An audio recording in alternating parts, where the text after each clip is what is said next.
your clients or clients that were with you, take them out to lunch. Buy them a beer or a glass of wine and find out why they made the decision that they made. Mm-hmm. Most will, of course. There are always those that won't, but most will. You may never get them back as a client, but you're going to understand a little bit more about you and what you do. And that's the important thing is now you understand where the threats can come from, how they can pull you into their maze, in that spider web, so to speak. So it'd be important then to look at your weaknesses, which are above your threats there, and look for ways to eliminate those weaknesses so that you don't or can avoid some of those threats. Absolutely. Absolutely. And I mentioned it before. Your clients know all four of these factors about you. Interesting. How so? Every one of us have strengths. Every one of us have weaknesses. We all have things that we do great, and we all do things that we could do greater. Mm-hmm. Mm-hmm. So, your current clients, buy them lunch, a beer, wine, whatever. Get inside their heads from a personal level, and you can tell them what you're doing. I mean, it doesn't have to be this really, intricate scheme that you're trying to work up. Just, hey, I want to get better, and ask them on that. I like to do it away from the office or their establishment because they're more comfortable. And that's also being respectful of their time at their business. Right. And I know that when we had our other corporation a number of years ago, before we just decided to focus more on the marketing aspect that we are now, I remember you doing that with so many of our larger corporate clients, where you would take them out or take food into the office and sit with them and just converse with them, because it's so important to always have an ongoing conversation throughout the whole year, because that's going to help when you are having those open conversations with your clients and people you serve. Then you're going to have a better opportunity or better understanding, I should say, of where you can make these improvements and enhance it. And doing a survey, if you cannot be face-to-face with them, what about a survey? Surveys are excellent. I mean, I like to do the electronic ones, SurveyMonkey or some of the others that are there. Are fantastic. SurveyMonkey, I think, is free. You get, 5 questions on it? Yeah, there's a free version. But then there's a paid version where you can get really in-depth information. But do take, just a tip on surveys. Personally, I will not do a survey if they've got more than 5 questions. Oh, no. Or if I have to do too much thought, because then I check, I'll do this later, and guess what happens? I never do it. Later never comes. SurveyMonkey is, and what you can do then with that survey is use the results to really make the improvements that you need within your business, because you're trusting the people that you say know you and know your services and how you've served them. And one thing that I've learned through the years is not to be offended. I mean, if somebody that I've been serving and they come back and share something with me, I thank them.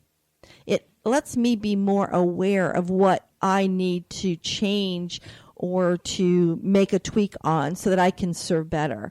Because I've been around some people that get so upset when they're told by clients or customers that they didn't treat them right.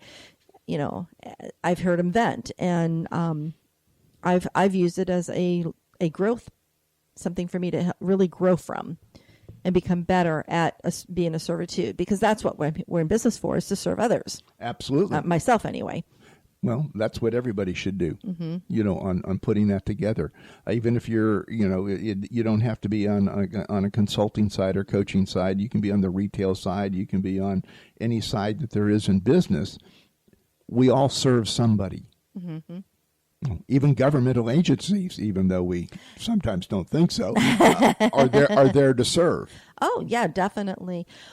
Well, when you look at this SWOT analysis that, again, we recommend, I know we do it ourselves as we plan for the next year. But I know that you and I have decided we're going to sit down now and really do a SWOT analysis of this last Friday, 9 months. Friday, here a couple days, we're going to be starting our planning for 18.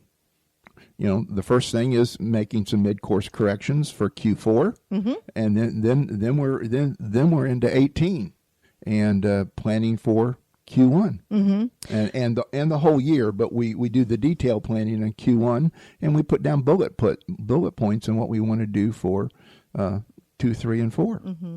Well, what have you? I mean, from your own experience when you're coaching, with your clients, and of course, I'm not going to ask you to ask any names or any specifics, but what is the one thing that you find is most often is what is really holding them back and keeping them from growing?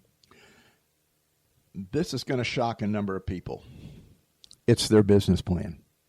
And it's not that they don't have a good business plan, but they don't have a strategy to execute the business plan. There are a lot of consultants out there that can help you get tons of fantastic business plans. You have the Small Business Administration, you have SBDC, all these organizations, SCORE, can help you get tremendous business plans and really good ones. But here's the thing. The key ingredient is not the plan. The plan's your roadmap. The plan's your GPS that you're going to follow. Yeah. On that. What you have to do is now you have to meld that with you. You as an individual. You as, what are your traits? Where are you? You put this thing together, so it's got your goals, it's got your vision in it. But where are you in this whole thing? And that's a really difficult thing to work with, and that's where most of my coaching and consulting clients get hung up. It's, well, I'm making my numbers, but nothing's happening.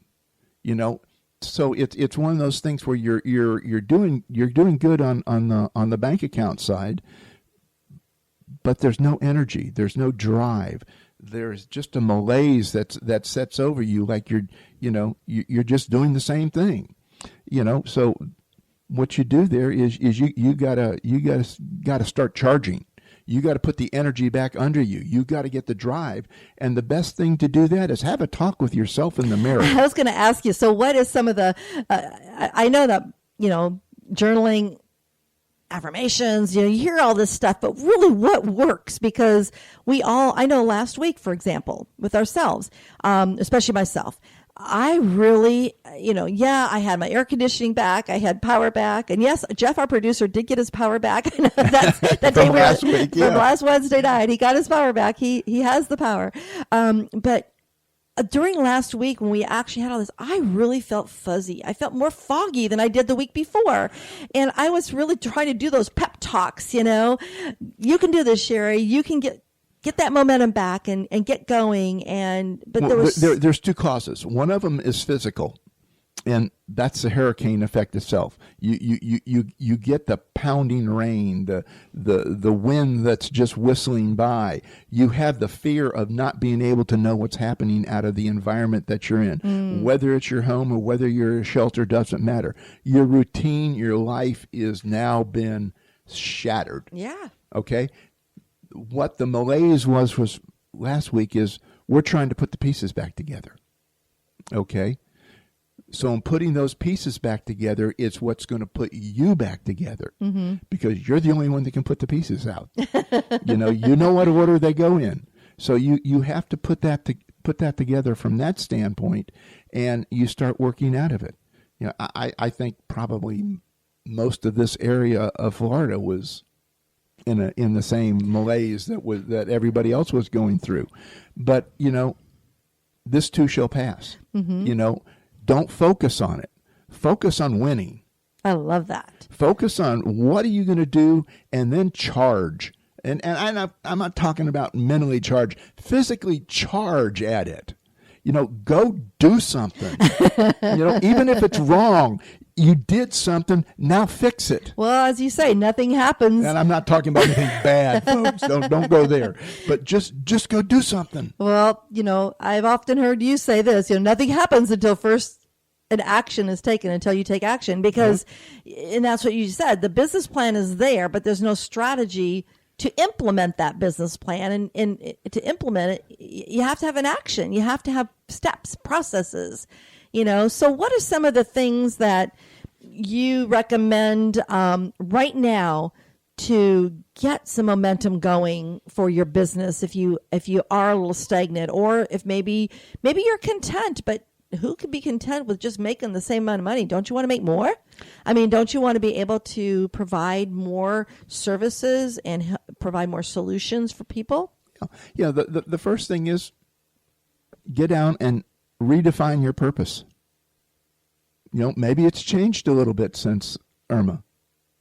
Redefine your purpose. It may be the same, in which case restate it. And for those but restate it in writing, restate it verbally, restate it on Facebook, restate it on YouTube. Get it out there where the world will see you, because that's going to make you bigger, better, and stronger. So it's okay to let go what doesn't fit you anymore. Please do. I mean, and I'm not talking clothes. No, but that's the perfect analogy. Clothes wear out. Don't care if they're $10 pair of jeans or $500 pair of jeans. They're eventually going to wear out. Well, I know myself when I look at certain things within our business, because we've been talking about that. We actually, during the journey of us with the hurricane and everything, we actually did a lot of planning during that week when we found AC and sat there. We went AC hopping. Yes. And we found places. We actually talked a lot about this, about let's look at our website. Let's look at our offerings, our workshops, our branding, our clients. I mean, are they in alignment with us still? Are they still serving? Are we able to serve them the same way? Or have we grown? Have they grown? Everything. So again, it's good to refresh your website. It's good to, change up your workshops. And that's when we decided, the workshop that we're doing at the end of October, we are going to really focus on these growth strategies, how you can implement and take action to achieve what you want to achieve before the end of the year, but that's going to carry you into, as you say, 2018. I mean, we have to be always building our prospect list. So what can you do during the fourth quarter to really freshen up that prospect list so you have new people to be marketing to? Exactly. I mean, you can be retail, you can be a doctor, you can be a lawyer, you can be anything that you want out there, okay? It all starts new January 1. It's a new year. It's a new time. There's something. Heck, even the IRS starts it new. They make us start new. But anyway. There's something about that. It's just a new birth, of everything. But you've got to be prepared. And this is what we're talking about. This is where the SWOT analysis comes in. Because the SWOT analysis is going to lead to you being able to write an effective business plan. Not just a business plan, but one that has substance to it, one that's got a real firm connection to you, where it's something that it's an emotional thing. It's not a piece of paper. It's not a folder that's got everything in it. Okay, it's emotional.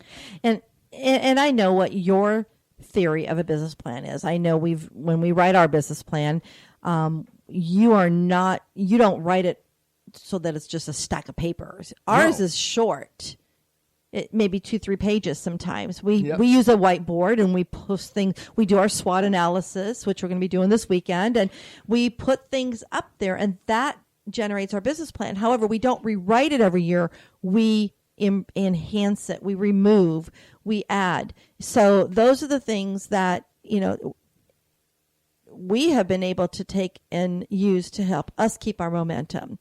But, we're normal people. We're like everybody else. We do lose momentum or lose some energy, like we just was sharing about this last month and everything. But I'm